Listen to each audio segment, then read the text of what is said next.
Assalomu alaykum, hurmatli fermer xo'jaligi rahbarlari. Sizlar bilan Farg'ona o'simliklar klinikasi, Vodiy agroklinika MChJ rahbari Akmaljon Manqulovman. Bugun paxta masalasida gaplashmoqchimiz. Juda shoshilinch hamda juda jiddiy ogohlantirish bo'ladi hammalaring uchun.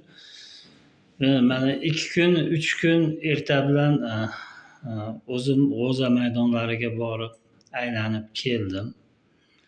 G'o'za maydonlarimizda deyarli 70-80% maydonda bir xil muammo bor.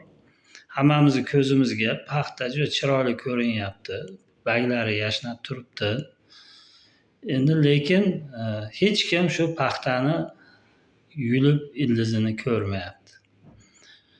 Men borib tushgan maydonlarda salkam 200 gektar maydon aylanib chiqqan bo'lsam, men ko'rgan maydonlarda 70% dan ortig'ida ildizida gammoz kasalligi turibdi. Hammalaring sezib turibsizlar, paxta rivoji past, amali sust. Sababi shu ildizdagi gammoz kasalligi. Bugundan barchaga ham topshiriq, ham tavsiya, ham ogohlantirish. Paxta maydonlarimizga kiraylikda, ko'zimizga sog'lom bo'lib ko'rinib turgan g'o'za nihollarini ehtiyotlik bilan tagidan ildizini butunicha chiqarib olaylik. Olib 10 tup g'o'zani xuddi shu holatda sug'urib ko'raylik. Ildizlarida qizarishlar, sarg'ayishlar, qorayishlar, ayniqsa mayda popuk ildizlar qurib qolgan holatni ko'ramiz.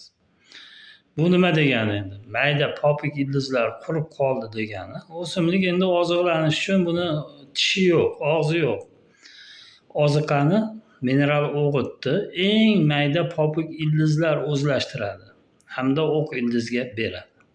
Demak, mayda popuk ildizlar sarg'aygan bo'lsa, qizargan bo'lsa, qurib qolayotgan bo'lsa, demak bu g'o'za oziqlanishni to'xtatgan. Bu qurib qolmaydi, turaveradi. Shu holatda ko'zingizga chiroyli paxta bo'lib ko'rinib turaveradi. Rivojlanish o'ta sust, faqat barg orqali oziqlanishi mumkin. Ildiz orqali 100% dan 50, 40, 30% ga oziqlanish tushib ketadi. Bunday paxta maydonlari amal juda keskin sustlashadi, o'zgarmasdan turaveradi. Hamda bu paxtani kechikishiga, hasharotlarga va kasalliklarga moyilligini kuchaytirib beradi. Endi zudlik bilan hozirgi kunda birinchi qiladigan ishimiz paxtalarni yulib ko'rib, ildizini ko'zimiz bilan ko'raylik. Qachonki paxtani barglari qizarib, bitta paxta qurishni boshlaganda sezadigan bo'lsak, juda kech bo'ladi. Bu kasallikni keltirib chiqargan sabab nima? Chunki bu juda katta maydonlarda, deyarli 70-80% maydonlarda hozir tarqalib bo'ldi. Buni keltirib chiqargan nima sabab degan savol barchamizni qiynab qoladi. Hamma ham shu savolni bergisi keladi.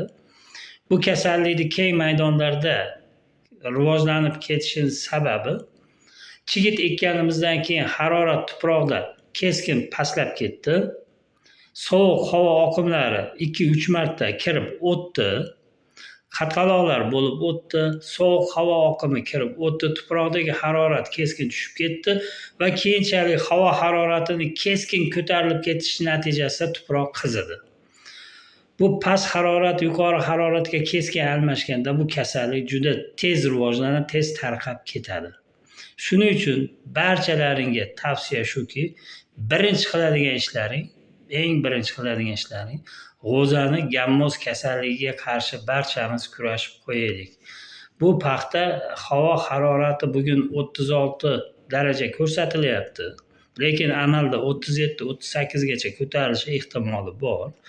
Shu kunlarda respublikamizga jazirama issiq oqimi kirib kelgan 18-19 gacha deb berilyapti.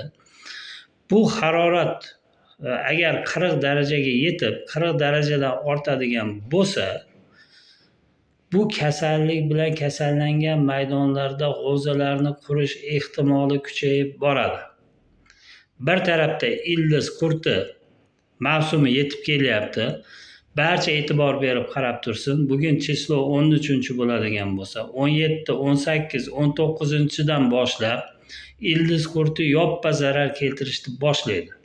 Endi ildiz qurti bir tarafdan, gammoz kasalligi bir tarafdan g'o'zaga zarar yetkazishi natijasida ko'chatlarimizni oldirib qo'yishimiz ehtimoli yo'q emas. Ana hozir bu pastga joylayotgan video bugun 13-kuni erta bilan soat 6:30 da ko'rilgan maydon. Bu maydondagi g'o'zalarni holatini ko'ringlar. Sog'lom paxta, ko'rinishi sog'lom paxta, lekin ildiz уже 60% yo'qotib bo'lingan. Shuning uchun uni pastiga men tekstovoy yozma holatda joylayman. Qanday kurashish kerakligini. Shuni barchalaring bundan keyingi pastdagi videoni ko'ringlar va undan keyin qo'yilgan yozuvli ishlovni amalga oshiringlar. Bu barcha uchun tegishli ogohlantirish, tavsiya, ko'rsatma. Ertadan keyin kimki bugun yerni ko'zi bilan ko'rib, aylanib chiqib xulosa qilsa, ertadan keyin o'ziga foyda. Barchamizni xirmonimizga baraka, barchamizni dehqonchiligimizga Alloh o'zi barakasini bersin. Shuning uchun bizdan harakat, Allohdan barakat. Harakatni boshlaylik, ko'rsatmalarga amal qilaylik. Barchalaringga omad tilab, Farg'ona Vodiy agroklinika MChJ rahbari Akmaljon Ma'qulovman.